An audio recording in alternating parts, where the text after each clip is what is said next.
The Gospel of the Lord.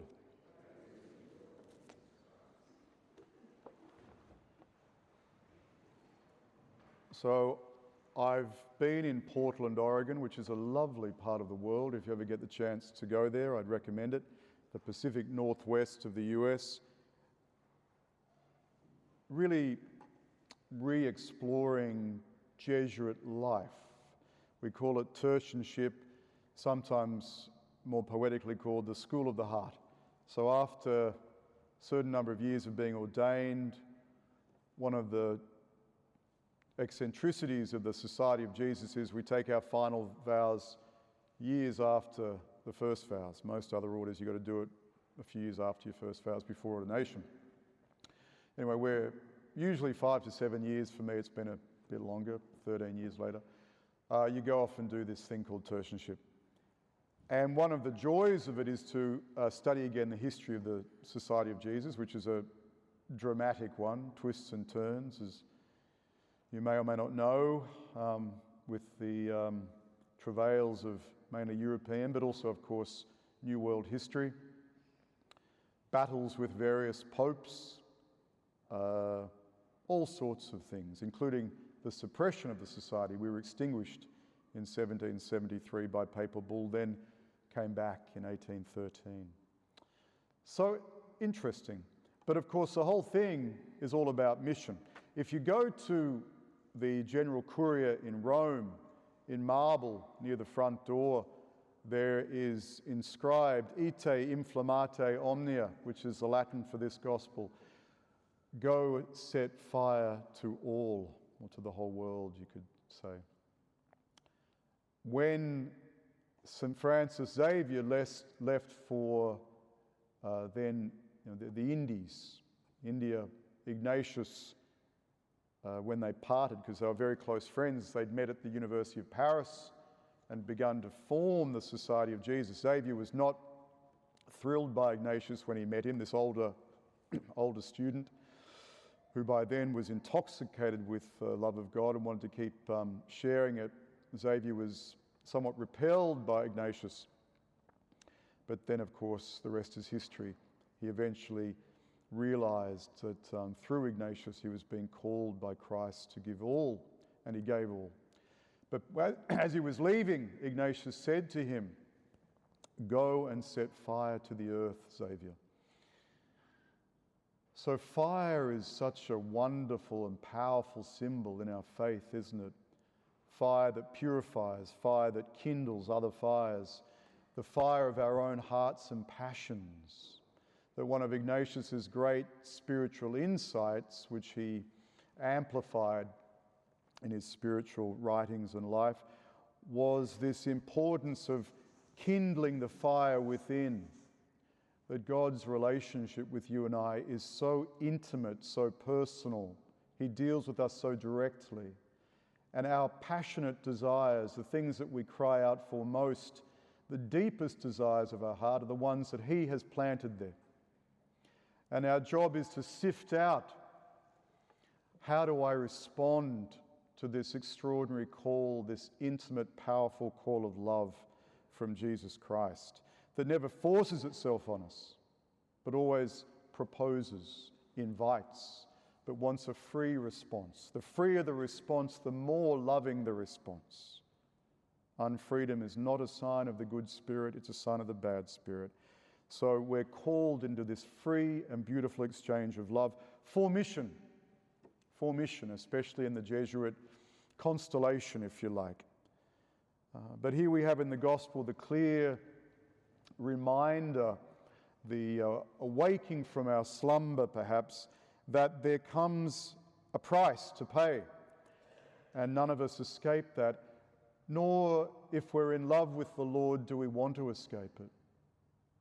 We want to be able to say, Lord, what is it you're asking of me? Love comes first, and one of the consequences, there will be consequences to that love, just as there were for him on the cross. What is the cross that you're offering to me, not merely as a burden, but as a pathway to you? How might I transform the suffering I see in the world perhaps in my family, in my own heart, in my community. How may I transform that? But I can't do it on my own. I need your love to burn in me, to purify, to change, that I might love and see the world the way you love and see the world, with endless compassion, the way your mother loved you, the way your mother still intercedes for us. And we had the feast of the Assumption of Mary during the week. And I think there's a nice little important point too to make here about the church, if you like. There are many ways of looking at the church, but one way is to see it as having these different kind of centres of gravity around Jesus Christ, styles, if you like, of following him. You have Mary, the Marian style, so important to the life of the church, that depth of savouring, of profound love for her son, this extraordinary, deep, contemplative life, so hidden from the world, but so full of service and love. Then you also have the Pauline, Paul. And what could be more kind of Pauline than today's reading? Go, set fire to the earth. Suffer for the Lord. Go to the edges. Leave no stone unturned. And be prepared to give up all on that missionary journey to the corners of the earth. Very inspiring, of course, for the Jesuits. You could say the Jesuits are a Pauline order. But as Ignatius knew, you can't choose one over the other. Mission without that depth of contemplation, without being nourished on the hope that only Jesus Christ can give, without feeling that love and that exchange of love, mission without that can just be a parody, running around. You burn out. You forget why you do things. And the evil spirit loves that, because over time it'll turn your heart harder. But the refreshment that comes from spending time in prayer, and it doesn't have to be some kind of monastic life. You and I are busy. Even just a few heartfelt words during the day, an exchange. Ignatius says, talk to the Lord as if you're talking to your best friend. There's no need to load it up, no need for Victorian language or whatever, like you might imagine. It's just a cry from the heart, Lord, to share that with him, a purity of expression, that we might rely on his love and the hope that only he can bring. Because mission is exhausting, life is exhausting, suffering will come. But to suffer for him, to try and allow that love to suffuse our hearts that we might share it with others, that the apparent meaninglessness of suffering, the apparent hurt and hardship that so many people bear, that it's not without meaning. In fact, it's so suffused and filled with meaning that the light can be overwhelming for us. There's too much light rather than darkness. At the heart of all things is his light and his love. So we're called today to love yet again. We're reminded to love yet again, and be prepared to love in such a way that the consequences that come from that love, the possibility of division, the possibility of hurt, of the world's condemnation, that we can only carry that because of his love. That with his love we can be on mission. With his love we can live with a hope that sees the world through the eyes of love and faith, and that shares that with others, most importantly. The Holy Trinity bursts forth with love for the world.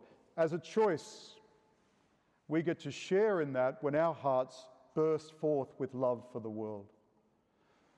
But that requires the gift of grace.